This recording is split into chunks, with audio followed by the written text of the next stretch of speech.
बड़े प्रेम से, बड़े लगाव से, बड़े अनुराग के साथ सहरसा वासियों ने एनडीटीवी इंडिया की टीम का यहाँ पर स्वागत किया। लेकिन जिस परम स्थान पर इस वक्त हम मौजूद हैं, ये है उग्रतारा शक्ति पीठ महिषी में। और आज जब यहाँ पर हम पहुंचे तो माँ के दर्शन तो किए ही, शक्ति साधना का ये परम केंद्र इसलिए क्योंकि कामाख्या से शक्ति साधना का जो सफर, जो यात्रा शुरू होती है, उसमें अहम पड़ाव यहाँ महिषी सहरसा बिहार में ये उग्रतारा शक्ति पीठ है। तो भारत का जो ये पूर्वी हिस्सा है शक्ति साधना के लिए अहम केंद्र। लेकिन देखिए, भारत में इस समय राजनीति जिस बिसात से पर चल रही है, उस लिहाज से धर्म और संस्कृति के केंद्र भी कैसे उसके सिरे राजनीति से जुड़ जाते हैं। मुख्यमंत्री नीतीश कुमार 5 बार यहाँ आ चुके हैं, गृह मंत्री ने यहाँ पर सभाएं की हैं, प्रधानमंत्री ने सहरसा में रैली की है। और इस बीच जब आज लोग यहाँ पर मौजूद थे, हमने इनसे भी पूछा कि बिहार का चुनाव अब किस दिशा में जा रहा है, क्योंकि देखिए 13 घंटे से भी कम समय बचा है अब इलेक्शन के लिए। दूसरे चरण का मतदान होगा और फिर 14 तारीख को नतीजे होंगे। लेकिन यहाँ पर इस पीठ का जो महत्व है, आप रुपेश हमें कुछ देर पहले बता रहे थे, बड़े बड़े नेतागण यहाँ आते हैं, बड़ी बड़ी हस्तियाँ आती हैं, बस माला पहन के चले जाते हैं। माला पहन के चले जाते हैं? कौन सी माला? जो यहाँ पे उनका जो है अपना फूल का माला पहन लिए, उसके बाद चले गए, उसका भगवती को भी भूल गए, गाँव को भी भूल गए। ऐसा है क्या? दूसरी बार ध्यान नहीं आता। दूसरी बार ध्यान नहीं आता है। लेकिन बहुत सारा हुआ है, कार्य हुआ है। जब से मतलब 2012 में यहाँ से उग्रतारा महोत्सव प्रारंभ हुआ और उसके बाद से लगातार यहाँ पर कार्य हो रहा है, इसमें कहीं संदेह नहीं है। भगवती तो विश्वविख्यात है। और एक बड़ी इंटरेस्टिंग बात यह है कि देखिए, जब गृहमंत्री अमित शाह आए थे उच्छेद शक्तिपीठ में, तो वहां से यहाँ पर जिस 4 लेन हाईवे के लिए तैयारी हुई, और अब जो यहाँ पर जो टूरिज्म मंत्रालय है उसके लिए केंद्र महत्वपूर्ण है, क्योंकि बिहार को टूरिज्म के लिहाज से कैसे भारत के नक्शे पर, अंतर्राष्ट्रीय नक्शे पर लेकर आना है, ये यहाँ के वासियों की भी मांग है। तो आज जब मैं यहाँ पर मौजूद हूँ, बिहार की खबरें तो कार्यक्रम में होंगी ही, चुनाव किस तरफ जाता हुआ दिखाई दे रहा है इस पर भी बात होगी। लेकिन शुरुआत मैं उस खबर से करना चाहूंगी जिसे लेकर देश में आज चिंता का माहौल है। ये खबर है फरीदाबाद से, जहां पर भारी मात्रा में विस्फोटक बरामद हुआ। और विस्फोटक बरामद हुआ, लेकिन उसके बाद देश की सुरक्षा के लिए किस तरह से खतरा है, इस पर बात होती, उसकी बजाय शुरू हो गई है राजनीति। क्योंकि केंद्रीय मंत्री गिरिराज सिंह ये कह रहे हैं कि क्यों बार बार ऐसी घटनाओं का सिरा समुदाय विशेष से जुड़ता है।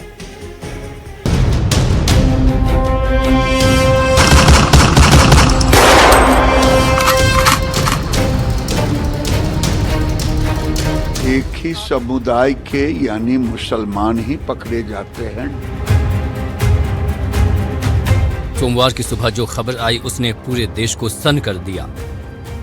बयानों की बात आगे करेंगे, लेकिन पहले समझिए कि फरीदाबाद में जो कुछ बरामद किया गया वो कितना खतरनाक है। 360 किलो अमोनियम नाइट्रेट से अगर आईडी यानी विस्फोटक बना दिया जाता तो इसके धमाके से 15 से 25 मीटर का इलाका आग के गोले में बदल जाता। इमारतें जमींदोज हो जाती, लोहे की छड़ मुड़ जाती और बेहिसाब मौत होती। फरीदाबाद, हरियाणा और जम्मू कश्मीर पुलिस ने फरीदाबाद के अल-फलाह यूनिवर्सिटी से डॉक्टर मुजम्मिल को पकड़कर एक शहर को इस तबाही से बचा लिया है। लेकिन इस घटना की धमक राजनीतिक गलियारे में भी पहुंची। दुर्भाग्यपूर्ण है और मैं सरकार को धन्यवाद दूंगा कि समय रहते उन्होंने डिटेक्ट कर लिया, नहीं तो बॉम्बे ब्लास्ट होता, दिल्ली दहलता, कि बाबा बागेश्वर का यात्रा दहलता, या आरएसएस ऑफिस कहाँ। ये तो अब जब इनका होगा इंट्रोगेशन बाद में सामने आएगा। बाबा बागेश्वर की जो यात्रा चल रही है उस पर भी आपको लगता है हमले का शक था? हमको तो लगता है कुछ भी अब तो आएगा तब मैं बताऊंगा पुलिस की रिपोर्ट के बाद। फरीदाबाद में एक डॉक्टर के पास से जो तबाही का सामान बरामद हुआ उसे सुनकर आप हैरान रह जाएंगे। डॉक्टर मुजम्मिल के पास से क्रीन कोव असॉल्ट राइफल सहित धमाके में इस्तेमाल होने वाली घातक सामग्री भी बरामद की गई है। मुजम्मिल के साथ एक लेडी डॉक्टर पकड़ी गई है जिसका इस नेटवर्क से सीधा कनेक्शन है। एक ही समुदाय के यानी मुसलमान ही पकड़े जाते हैं, डॉक्टर पकड़े गए हैं। अभी तक कांग्रेस, राहुल गांधी हों, लालू यादव हों, अखिलेश हों, इनका किसी का, ओवैसी हों, किसी का बयान नहीं आएगा। विस्फोटक निकला है, मैं समझता हूँ कि उसकी छानबीन होनी चाहिए, और अगर सचमुच कोई आतंकवादी षड्यंत्र है तो इसके खिलाफ कार्रवाई होनी चाहिए। देखिए, आतंकवादी किसी धर्म जाति का नहीं होता है, वो आतंकवादी होता है और उसके साथ वैसे ही सलूक करना चाहिए। बीजेपी ने बाकायदा प्रेस कॉन्फ्रेंस करके इस मुद्दे पर राजनीतिक हमले किए। ये हम दोनों के बीच का अंतर है। एक आतंकवाद पर हमला करता है और दूसरा आतंकवादी को फोन और जलसात करवाने का काम करता है। और हम जानते हैं कांग्रेस का तो इतना सॉफ्ट कॉर्नर रहा है आतंकवाद के प्रति, इतना नरम दिल रहे हैं वो आतंकियों के प्रति कि कभी वो जेएनयू में अफजल समर्थकों और टुकड़े टुकड़े नारे लगाने वाले लोगों के साथ राहुल गांधी खड़े हो जाते हैं, कभी याकूब मेमन जिसको सुप्रीम कोर्ट फांसी की सजा देती है तो उसके लिए पैरवी करते हैं महाराष्ट्र के कांग्रेस के मंत्री। आतंक के इस षड्यंत्र का खुलासा ऐसे वक्त में हुआ है जब देश आतंकवाद के खिलाफ निर्णायक लड़ाई लड़ रहा है।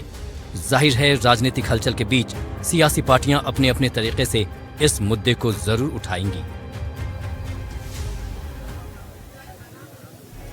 तो देखिए, इस वक्त जब सहरसा के महिषी गांव में स्थित मैं उग्रतारा शक्तिपीठ में मौजूद हूं, तो इस परम स्थान के देखिए क्या महत्व है कि यहाँ पर ही यही वो तपस्थली है, यही वो पावन स्थली है जहाँ पर आदिगुरु शंकराचार्य और विदुषी भारती के बीच भी शास्त्रार्थ हुआ था और बच्चे बच्चे की जुबान पर इस क्षेत्र का वो महात्म्य है। लेकिन दुख होता है इस बात को देखकर कि ये सब बातें जब राष्ट्रीय स्तर पर, अंतर्राष्ट्रीय स्तर पर उस तरह से नहीं आ पाती हैं जैसे कि होनी चाहिए। तो इसीलिए आज एनडीटीवी इंडिया की भी कोशिश थी कि जब इस क्षेत्र में हम मौजूद हैं, बीते करीब 15 से 16 दिन से मैं लगातार यहाँ पर रिपोर्टिंग कर रही हूँ, तो बिहार जो कि ज्ञान की धरती है, मोक्ष की धरती है, विद्या की धरती है, धर्म और संस्कृति की धरती है, यहाँ का हर अंश पहलू आपके सामने जाए। अब देखिए, चुनाव में प्रचार का शोर बेशक खत्म हो गया है। अभी कैमरे के सामने मैं पूछूंगी तो लोग आपसे खुलकर कहेंगे नहीं, लेकिन हर चाय के कॉर्नर पर यही चर्चा है, सरकार किसकी बनेगी, कौन पीछे छूटेगा, पहले चरण में कौन आगे निकला, दूसरे चरण में कौन निकल सकता है। लेकिन दूसरे चरण में सबसे ज्यादा सीटें जिसकी दांव पर हैं वो है बीजेपी। अब देखना यहाँ से ये है कि कल के दिन में वोटिंग किस तरह से रहती है। लेकिन आज जब हम दिन भर अलग अलग क्षेत्रों में घूमे, हमारे अलग अलग सहयोगी बिहार के अलग अलग जिलों में मौजूद थे, तो सुरक्षा कैसी थी, इलेक्शन कमीशन की तैयारियां क्या है, पोलिंग बूथ पर कैसे इंतजाम है, इस रिपोर्ट में देखिए। बिहार चुनाव का आखिरी राउंड, 20 जिले की 122 सीटें, वोटिंग का अंतिम चरण शेष, सुरक्षा की तैयारियां विशेष। बिहार विधानसभा चुनाव के दूसरे और अंतिम चरण की वोटिंग होनी है। फाइनल राउंड की वोटिंग के लिए पूरे बिहार में सुरक्षा के कड़े इंतजाम किए गए हैं। चुनाव आयोग के अधिकारियों के मुताबिक निष्पक्ष और शांतिपूर्ण मतदान सुनिश्चित करने के लिए 4 लाख से अधिक सुरक्षाकर्मी चुनाव ड्यूटी में लगाए गए हैं। एनडीटीवी की टीम बिहार के सभी 20 जिलों में ग्राउंड पर मौजूद है। बिहार चुनाव के अंतिम चरण में 122 विधानसभा सीटों पर वोटिंग होने वाली है। 20 जिलों में होने वाली वोटिंग के लिए 45,399 मतदान केंद्र बनाए गए हैं, जिनमें से 40,073 ग्रामीण इलाकों में हैं। सुरक्षा के लिहाज से हर बूथ को संवेदनशील माना गया है और किसी भी तरह की गड़बड़ी को रोकने के लिए चौकसी बढ़ाई गई है। दंडाधिकारी लगाए गए हैं प्रत्येक 8 से 10 बूथ पे, जो 302 की संख्या में है। उनके साथ पुलिस पदाधिकारी भी हैं और पुलिस बल भी है, वो चप्पे चप्पे पे मूव करेंगे। उसके ऊपर हम लोगों ने एक्स्ट्रा सुपर जोनल दंडाधिकारी को, सुपर जोनल दंडाधिकारी को भी हम लोगों ने लगाया है। फिर कई रिजर्व हैं, क्यूआरटी पार्टीज़ हैं, घुड़सवार दल हैं, इसके साथ बोट पेट्रोलिंग भी हम लोग कर रहे हैं। तो हम लोग हर वो काम कर रहे हैं जिससे कि लोग भयमुक्त वातावरण फील कर सकें और वोट कर सकें। कुछ सेंसिटिव बूथ है, कुछ जगह कुछ घंटे पहले ही मतदान खत्म हो जाएगा? नहीं, ऐसा कोई सेंसिटिव बूथ हमारे यहाँ सुबह 7 से शाम के 6 बजे तक हर बूथ पे मतदान होना है। तो कोई भी नक्सल प्रभावित बूथ कोई नहीं है।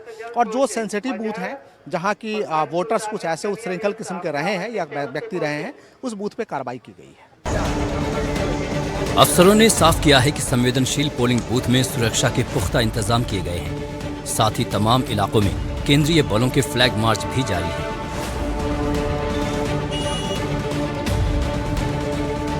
इधर पोलिंग से पहले बिहार में दूसरे प्रदेशों की पुलिस और होम गार्ड्स के जवानों की तैनाती पर सियासत तेज हो गई है। महागठबंधन के सीएम उम्मीदवार तेजस्वी यादव ने चुनाव आयोग की मंशा पर सवाल उठाए हैं, जिसके जवाब में बीजेपी नेता रविशंकर प्रसाद ने साफ किया है कि महागठबंधन के नेताओं ने हार से पहले के तमाम बहाने तैयार कर लिए हैं।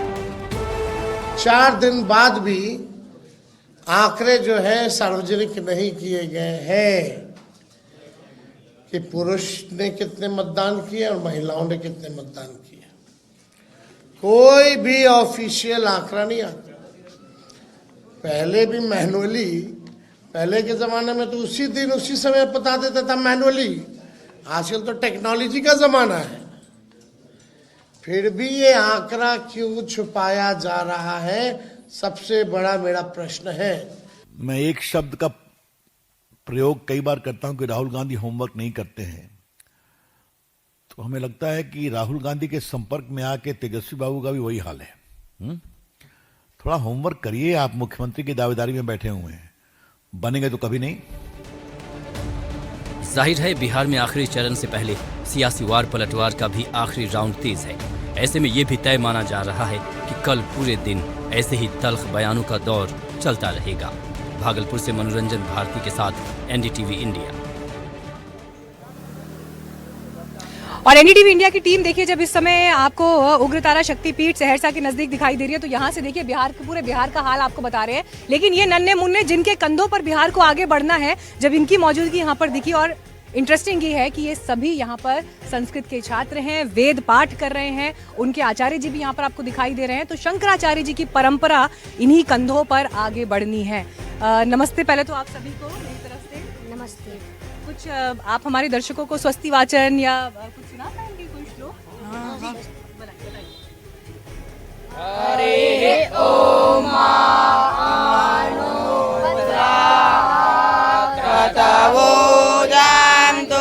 विश्वातो दग्धासो अपरितासो उद्भिदाः देवानो यथा सदा मृदवेदे आसन्नपरायुवो रक्षितारो दिवे दिवे देवानां भद्रा सुमतेः रेजो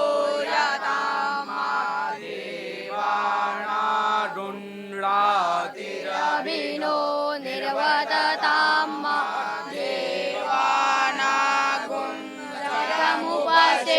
धीमावयं देवान आयुः प्रतिरन्तु जीवसे तान् पूर्वया निविदाहुमहे वयं भगं मित्रमदिते दक्षमश्रीधम्मा आर्यमणं वरुणगुं सोममसविना सरस्वतीना सुभगामयस्करतात्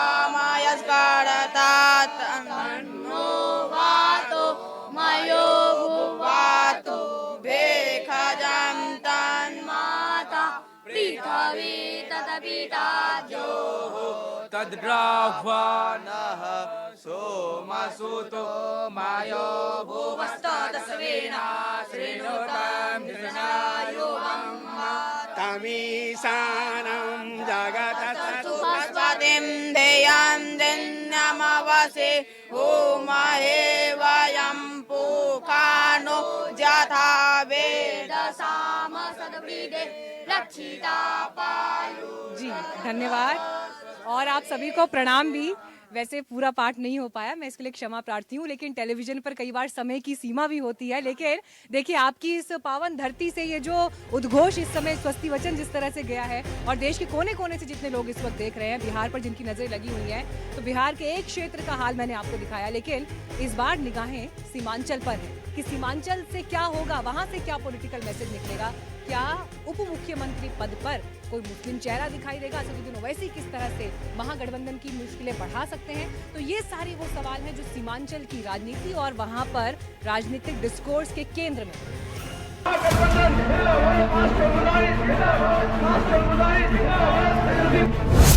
बिहार में 18% मुसलमान, कब मिलेगी सियासी कमान? ओवैसी वर्सेस महागठबंधन, किसके बिगड़ेंगे समीकरण? सीमांचल की लड़ाई सीएम डिप्टी सीएम तक आई। बिहार में क्या कोई मुस्लिम चेहरा सीएम बन सकता है? सीमांचल से कोई मुस्लिम नेता डिप्टी सीएम भी बन सकता है? क्या सीमांचल में ओवैसी एक बार फिर महागठबंधन की मुश्किलों में इजाफा करने के लिए काफी साबित होंगे। ये वो तमाम सवाल हैं जो पूरे चुनावी माहौल को गर्म बनाए हुए हैं। एक तरफ ओवैसी हैं जो सीमांचल के बेटे को मुख्यमंत्री बनाने की दुहाई अपनी तकरीरों में दे रही हैं, तो वहीं दूसरी ओर इमरान प्रतापगढ़ी हैं जो लगातार सीमांचल के तमाम जिलों में एक्टिव हैं।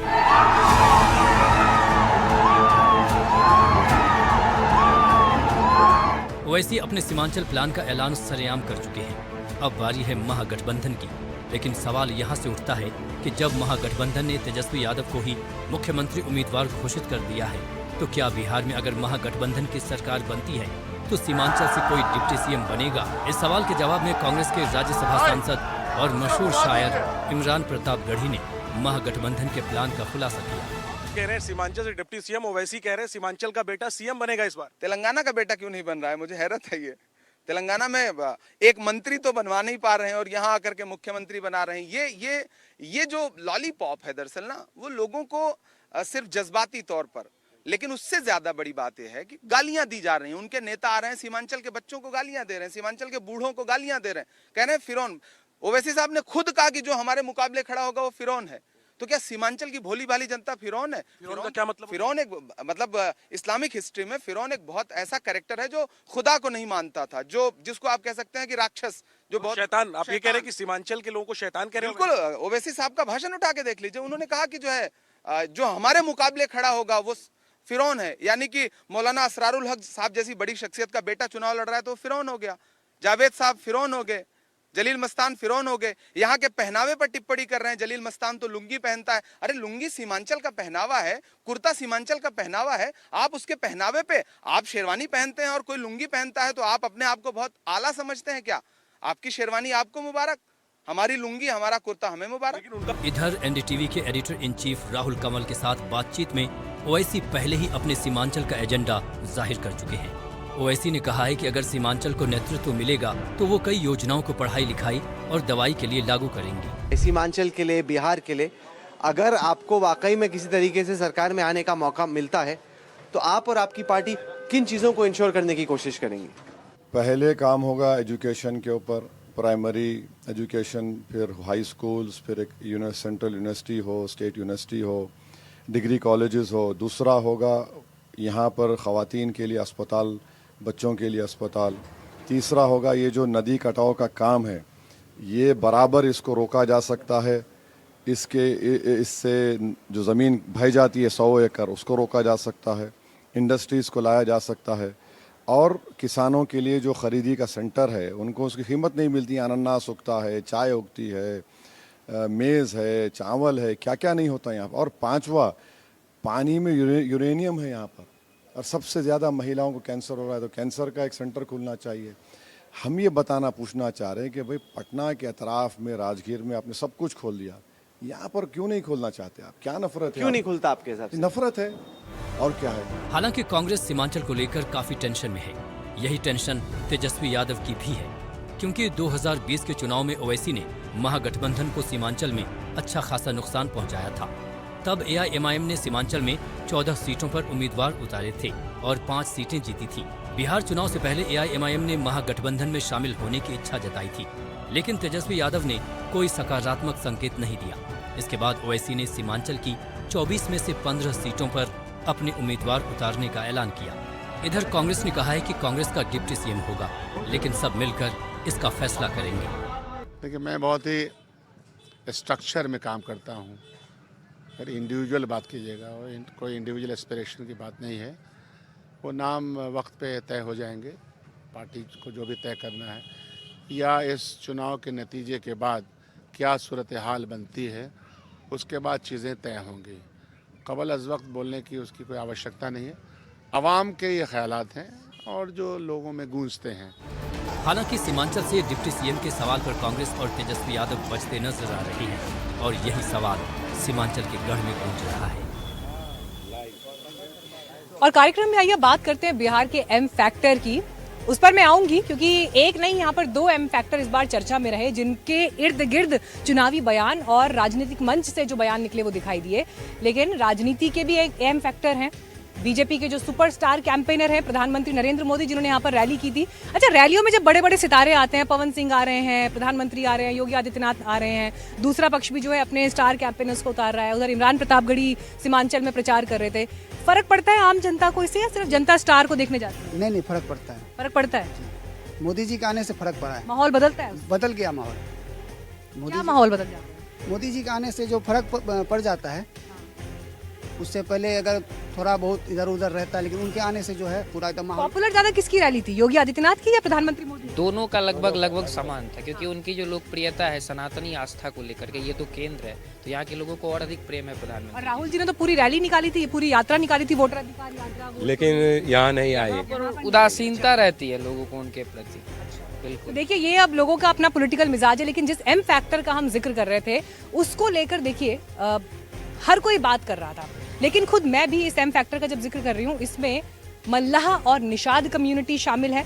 और जब इनके बीच हम पहुंचे तो वहां पर जाकर ये दिखाई दिया कि कैसे हाशिए पर पड़ा ये समाज अपनी जरूरतों के लिए, बेसिक जरूरतों के लिए भी आज संघर्ष कर रहा है। और उनकी बातें मंचों से हो रही हैं, उन पर टिकट की बातें हो रही हैं कि टिकट हमें इतने नंबर ऑफ सीट्स दीजिए, लेकिन उन जिनको लेकर समस्याएं हैं उन पर कोई बात नहीं कर रहा है। बिहार के आपको जमुई में हम लेकर चलते हैं और वहाँ से आपको एक तस्वीर और दिखाते हैं, कैसे नक्सली जो पहले कभी हाथों में बंदूक लेकर घूमते थे, गरजते थे, इस बार पोलिंग बूथ तक पहुंच रहे हैं।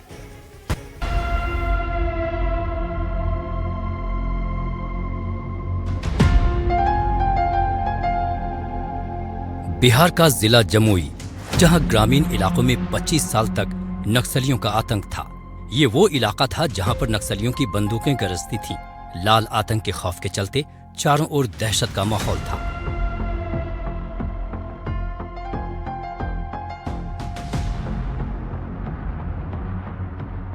बिहार चुनाव में इस बार इन्हीं इलाकों में अब लोकतंत्र के महापर्व की तैयारियां चल रही हैं। जमुई के कई इलाकों तक एनडीटीवी की टीम पहुंची। लगभग 30 किलोमीटर का सफर तय करने के बाद एनडीटीवी की टीम अब पहुंच चुकी है उस गांव में जो लगभग 25 साल बाद पहली बार मतदान करने जा रहा है। जी हां, बिल्कुल जमुई के चुरमारा गांव में इस वक्त हमारी मौजूदगी है, जहां पर पहली बार 25 साल बाद पहली बार पोलिंग बूथ बनाया जा रहा है। Polling booth number 220। तैयारियां जोरों शोरों से चल रही हैं। आप देख सकते हैं किस तरह से ये पूरा विद्यालय है, इसे सजाया गया है और यहीं पर इसी विद्यालय में आकर कल यहाँ के गाँव के लोग वोट डालने वाले हैं। एनडीटीवी की टीम ने उन मतदान केंद्रों की भी पड़ताल की जहां पर करीब 25 साल बाद पहली बार वोटिंग होने वाली है। ग्रामीण वोटिंग को लेकर खासे उत्साहित है। उनका कहना है कि बचपन में उन्होंने कभी ऐसी तैयारी नहीं देखी थी, लेकिन ये पहला मौका है जब वो मतदान करेंगे और वोटिंग में बढ़ चढ़कर हिस्सा भी लेंगे। चुरमारा में आज पहली बार मतलब मतदान होने जा रहा है, जिसमें 200 बूथ संख्या बनाया गया है। और कभी इस तरह की तैयारियां की थी आपने चुनाव के लिए? हमें देखा कि आप अभी पूरे स्कूल का एक नवीनीकरण कर रहे हैं, कभी किया ऐसा? न, ऐसा तो कभी नहीं किए थे, लेकिन इस बार जब पहली बार जब हमको यहाँ बूथ लगाया गया चुरमारा में, तो हमें बहुत खुशी हो रहा है। पहले नक्सल का मौजूद था तो डर लगता था, और अब तो अच्छा लग रहा है। अच्छा, आपको कितने बच्चे हैं आपके? एक ही बच्चा है। किसी जमाने में इन गांव वालों को वोट डालने के लिए 22 किलोमीटर तक का सफर तय करना पड़ता था। साथ ही इस सफर के दौरान डर भी रहता था कि कहीं से गोली उनकी छाती को छलनी न कर दे। लेकिन अब गांव में ही पोलिंग बूथ तैयार किया गया है। चुनाव आयोग के इस एक कदम ने गांव का माहौल बदल दिया है। पहली बार गांव के अंदर सुरक्षित, खुलेआम, बिना किसी डर के मतदान होगा। खूबसूरत तरीके से इस पूरे पोलिंग बूथ को सजाया जाएगा।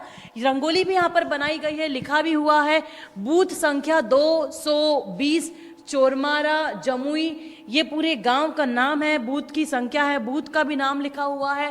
पुताई भी अंदर चल रही है और साथ ही साथ यहाँ पर इस पूरे स्कूल की तस्वीर बदलने की कोशिश की जा रही है। जमुई के ग्रामीण इलाकों में लोकतंत्र की ये नई सुबह उत्साह लेकर आई है। वोटिंग को लेकर ग्रामीणों का जोश हाई है। हालांकि इन इलाकों में विकास कार्यों की रफ्तार को लेकर ग्रामीण नाराज हैं, लेकिन उनके चेहरे पर विकास की उम्मीद भी झलक रही है। अब कैसे वोट डालते हैं पता है यहाँ के गांव वालों को? आप तो फिर भी मैट्रिक्स पढ़ी लिखी हैं, यहाँ के गांव वालों को पता है कि कैसे वोट डालते हैं? हाँ, सब बाहर भी होते थे तो यहाँ से जाते थे सब वोट देने के लिए। लेकिन कई ऐसे होंगे जिन्होंने डाला नहीं होगा, 22 किलोमीटर दूर जाना पड़ता था। हाँ, नहीं डाले हैं तो सब भी यहाँ डाल लेंगे, गांव में है सब पूरा चले जाएंगे पूरा वोट देने। एनडीटीवी की टीम की मुलाकात किसी जमाने के खूंखार नक्सली रहे बालेश्वर कोडा के परिवार से हुई। बालेश्वर के बेटे संजय कोडा ने बताया कि एक दौर में उनके पिता का इस पूरे इलाके में आतंक था, क्योंकि एक तरफ वो नक्सली कमांडर थे तो दूसरी तरफ इस पूरे इलाके में नक्सलियों का गढ़ भी था। आतंक इतना था कि लोग घर से बाहर कदम तक नहीं रखते थे। अभी तो बहुत अच्छा है, पहले तो बहुत दिक्कत होता था, मतलब और पुलिस बहुत तंग करता था इधर उधर से। चलिए एक छोटे से ब्रेक के लिए यहाँ पर रुक रहे हैं, लेकिन ब्रेक के बाद जिस बात का जिक्र मैं थोड़ी देर पहले आपको कर रही थी, बिहार चुनाव का जो एम फैक्टर है जिसमें मल्लाह और मुस्लिम इस वक्त पॉलिटिकल डिस्कोर्स के केंद्र में है, उनकी बातचीत और ग्राउंड रिपोर्ट आपको दिखाएंगे एक छोटे से ब्रेक के बाद। आप देखते रहिए सवाल इंडिया का।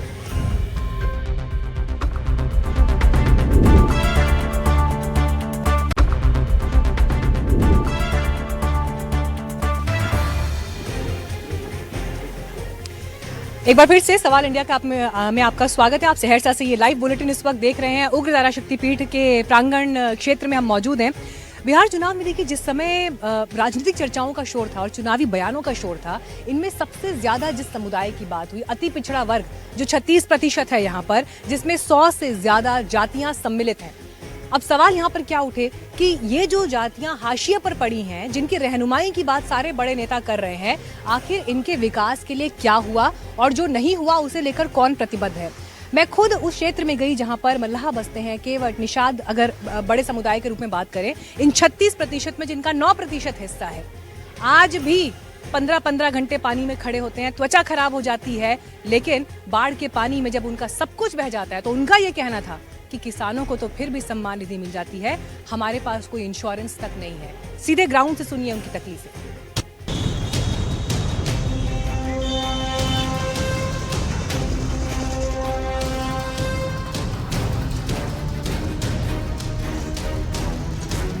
बिहार की राजनीति में इस बार डबल एम फैक्टर की खूब चर्चा है। पहला एम मुसलमान, दूसरा एम मल्लाह। एनडीटीवी की टीम दोनों वर्गों के बीच पहुंची और उनसे पूछा कि वोट के इस महापर्व में उनकी उम्मीदें, शिकायतें क्या हैं।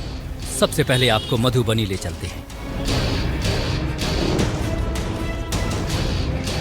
हम उन लोगों के बीच भी पहुंच रहे हैं जिनकी बातें तमाम बड़े नेता कर रहे हैं। अति पिछड़ा वर्ग का जिक्र हो रहा है, निषाद वर्ग की बात हो रही है, इन कम्युनिटीज की जो रहनुमाई करते हैं, जो उनको अपना सबसे बड़ा प्रतिनिधि बताते हैं, उनके विकास की बात करते हैं, उसके लिए सीट के बंटवारे में कितने दिनों की मशक्कत चलती है, वो सब आपने कवरेज में देखा होगा। लेकिन सवाल ये है कि इनकी जिंदगी जो सवेरे सुबह 4-5 बजे से शुरू होके रात तक चलती है और उस समय तक सिर्फ मेहनत कश ये लोग अपने दिन का एक एक क्षण जहाँ पर इस हाड़ तोड़ मेहनत में बिताते हैं, तो हमें लगा आज इनसे पूछना चाहिए कि आखिर हो क्या रहा है। अभी देखिए यहाँ पर जब मैं आई हूँ तो मैंने पूछा अभी कि किस तरह से ये सब आप लोग काम करते हैं। तो ये मछलियों की हार्वेस्टिंग का एक एरिया है जहाँ पर अभी ये बहुत ही बिल्कुल बेबी फिशेज जो है मछलियाँ दिखाई दे रही हैं। मैं ये देख रही हूँ कि आप लोग बिल्कुल सवेरे सुबह 4-5 बजे से आपका काम 5 बजे सुबह से, मतलब जब पहली किरण आती है उसके साथ ही आपका दिन भी शुरू हो जाता है। अच्छा, सारे नेता सब लोग आपकी बात कर रहे हैं कि हमें इनकी बेहतरी के लिए काम करना है, इनका विकास करना है। हुआ क्या आपके लिए 20 साल में?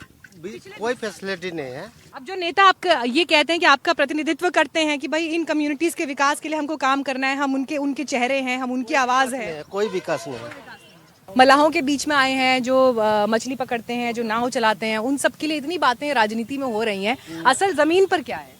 धरातल पर वो तो राजनीति की बात है, धरातल पे यहाँ उसका 50% काम तो हो ही रहा है। हाँ, लेकिन नेता लोग यहाँ 100% की अनाउंस करते हैं, प्रचार करते हैं कि मैंने मछुआरे को ये दे दिया, वो दे दिया, लेकिन धरातल पे उसका 50% ही काम होता है। तो वैसे जो ये मछली उद्योग, अगर मैं इसको बोलूँ उद्योग के रूप में देखूँ, तो इसके लिए क्या सुविधाएं और काम ठीक से हो रहे हैं? हो रहा है, लेकिन इन लोगों का, मलाह लोगों का इंश्योरेंस होना चाहिए। कोई तालाब में जा रहा है, मछली का इंश्योरेंस होना चाहिए। कभी बाढ़ आ गया, कुछ आ गया तो क्या है, कुछ नहीं मिल पाता है इन लोगों को। हाँ, इन लोगों का रजिस्टर्ड नहीं है। तो लालू जी का शासन भी देखा, नीतीश जी का भी देखा, सबका शासन देख रहा हूँ। आपके लिए अच्छा कौन सा रहा? हमारे लिए बीजेपी रहा। बीजेपी सरकार में वैसे तो नहीं आई, एनडीए मतलब रही है, लेकिन आपके लिए 20 सालों में बेहतरी हुई है? बेहतरीन। जो भी यंग बच्चे हैं उनके लिए स्कूल एजुकेशन वगैरह कहाँ पढ़ने के लिए, यहीं मधुबनी में पढ़ रहे हैं, कहीं बाहर जा रहे हैं? नहीं, सब मैडम बाहर पढ़ रहे हैं, यहाँ तो कोई नहीं पढ़ रहे हैं। वादों के शोर में इनका जिक्र तो है, लेकिन जब बाढ़ का पानी आता है और इनका सब कुछ बह जाता है, उस टाइम इनके हाथ खाली रह जाते हैं। देखिए, उम्मीद यही कि यहाँ से कुछ आगे बदले। महागठबंधन ने अपना डिप्टी सीएम फेस उस मुकेश सहनी को बनाया है जो खुद को सन ऑफ मल्लाह कहते हैं। लेकिन ओवैसी सवाल करते हैं कि एक मल्लाह डिप्टी सीएम बन सकता है तो मुसलमान क्यों नहीं? अगर मल्लाह का बेटा उप मुख्यमंत्री बन सकता तो क्या आदम का बेटा मुख्यमंत्री नहीं बन सकता? हमको जवाब दिया।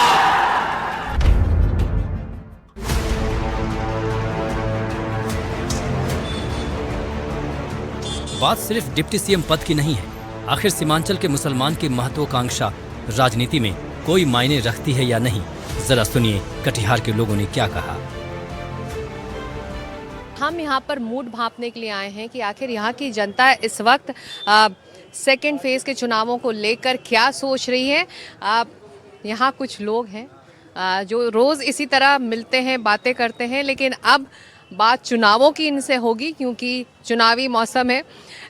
ये बताइए, चुनावों के इन मौसम में पहले दौर का चुनाव हो चुका है, अब दूसरा दौर का चुनाव होना है, सीमांचल उसमें अहम है। मुद्दे इस वक्त कटिहार के लिए सबसे बड़े क्या हैं? बिहार के राजनीति में इस बार ये देखा जा रहा है कि मुद्दा क्या नहीं है, गुद्दा क्या है।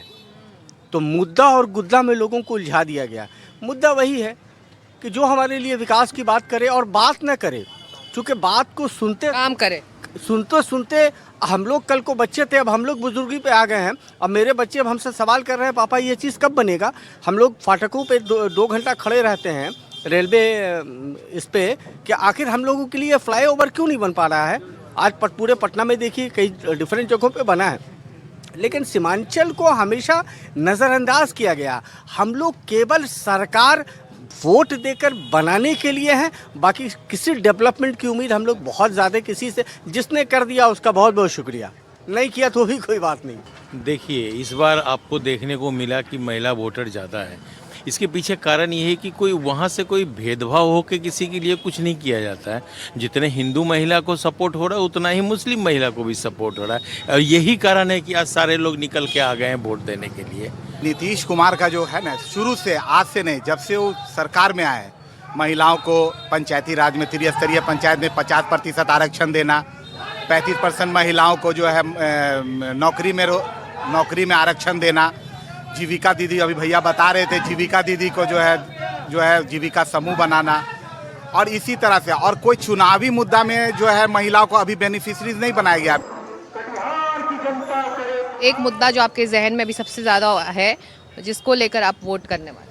मेरा सीधा मुद्दा आपको जो बेरोजगारी और इसका जो चल रहा है कि बिहार में, खास करके बिहार में और उस पर से सीमांचल में कि पलायन जो होता है, इस सब का निष्कर्ष मेरे ख्याल से तो एक ही चीज़ समझ में आता है, परिवर्तन ही विकास करेगा। जो भी वोट लोग करेंगे विकास के लिए ही करेंगे, और विकास बहुत अच्छा बिहार में हुआ है। हम लोग पिछले 15 साल वाला भी शासन देखे हुए हैं, इसलिए बहुत अच्छा, नीतीश जी का सरकार बहुत अच्छा है, इसलिए उनको आना जरूरी है।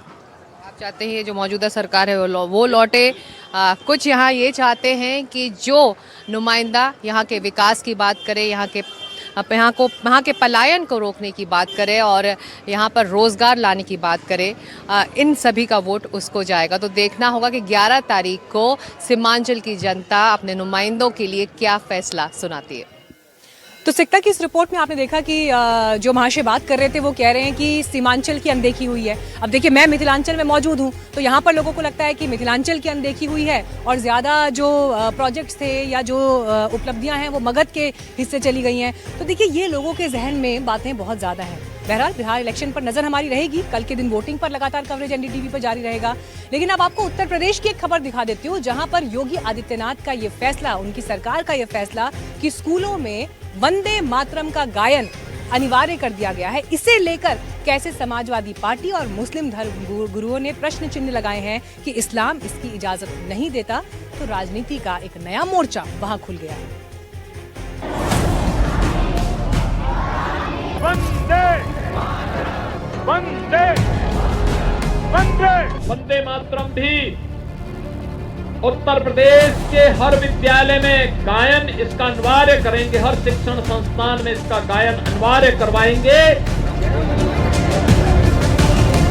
उत्तर प्रदेश के मुख्यमंत्री योगी आदित्यनाथ ने जो ऐलान किया उसमें खास बात क्या है?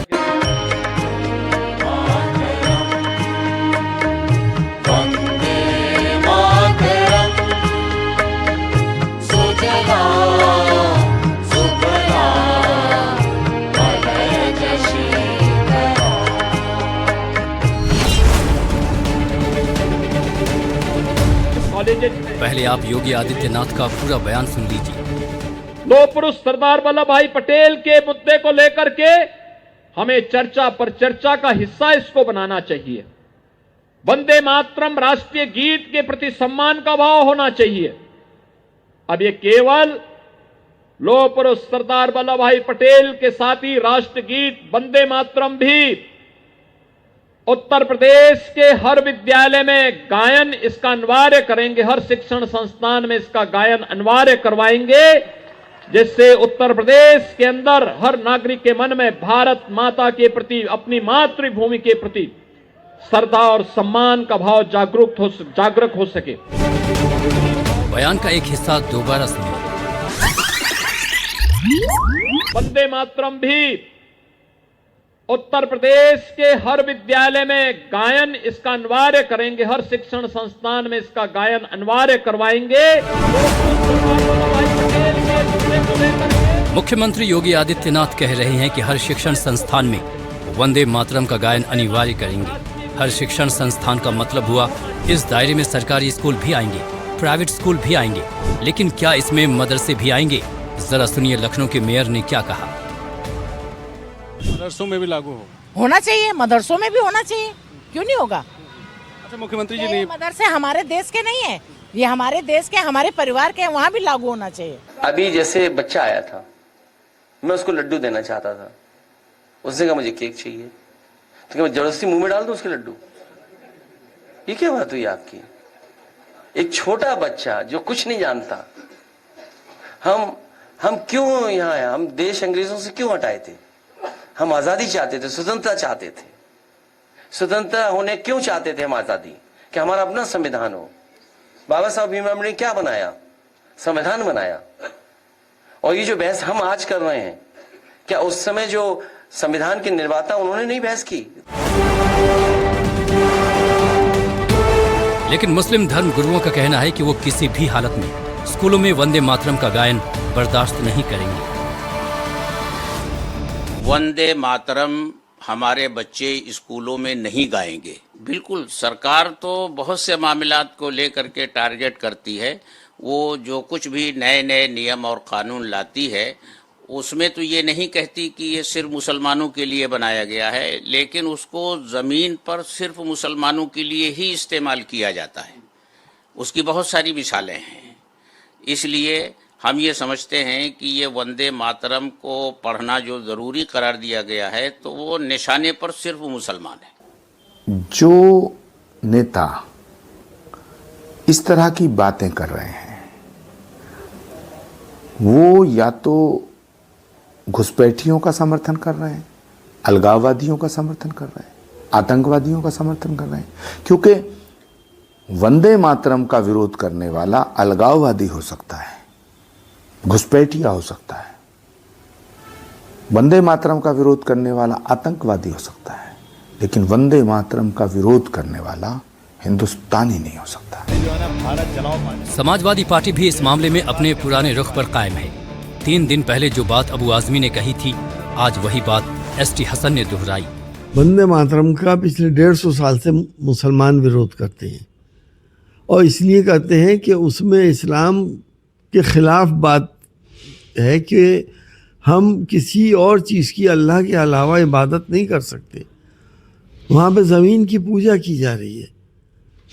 अगर हम किसी और की पूजा करते हैं तो अल्लाह की वैदानियत में हम शरीक करते हैं किसी और ज़ात को, जो हमारे कुरान पाक में सख्ती से मना किया गया है। पूजा करना, सूरज को पूजा करना, पूजा सिर्फ एक अल्लाह की करते हैं मुसलमान। बहुत से मुसलमान पूजा करते हैं ज़मीन की, करें ना, कौन मना कर रहा है। मुख्तार अब्बास नकवी, शहनवाज हुसैन, ऐसे हज़ारों लोग हैं जो इस ज़मीन की पूजा करते हैं, सूरज की पूजा करते हैं। हम कहाँ मना कर रहे हैं उनको। मुसलमानों में शराब पीना हराम है, बहुत से मुसलमान पीते हैं, मैं क्या उनको मारने जा रहा हूँ क्या। जो नमाज नहीं पढ़ता, बहुत से मुसलमान नमाज नहीं पढ़ते, मैं क्या उनको मारने जा रहा हूँ क्या। जिसको पढ़ना पढ़े। मैं अगर चाहे कोई मुसलमान जो बिल्कुल शरीयत का मानने वाला हो, अल्लाह को मानने वाला हो, तो वो कभी नहीं पढ़ सकता, क्योंकि सबसे बड़ा गुनाह हमारे धर्म में अल्लाह के साथ किसी को साझीदार बनाना। राजस्थान सरकार पहले ही शैक्षणिक संस्थानों में वंदे मातरम का गायन अनिवार्य कर चुकी है। इसी साल राष्ट्रगीत वंदे मातरम के 150 साल पूरे हुए हैं। चलिए इसी के साथ सवाल इंडिया का में मेरे साथ सहरसा से इस लाइव बुलेटिन में इतना ही। लेकिन कल सवेरे से लगातार जैसे ही काउंटिंग शुरू होगी, आपको ग्राउंड से हर बड़ा अपडेट, हर जानकारी, हर खबर देंगे हमारे सभी सहयोगी जो बिहार के अलग अलग हिस्सों में मौजूद हैं। उनकी लाइव कवरेज लगातार जारी रहेगी। एनडीटीवी इंडिया पर बिहार इलेक्शन का कवरेज देखते रहिए। फिलहाल यहाँ पर इतना ही।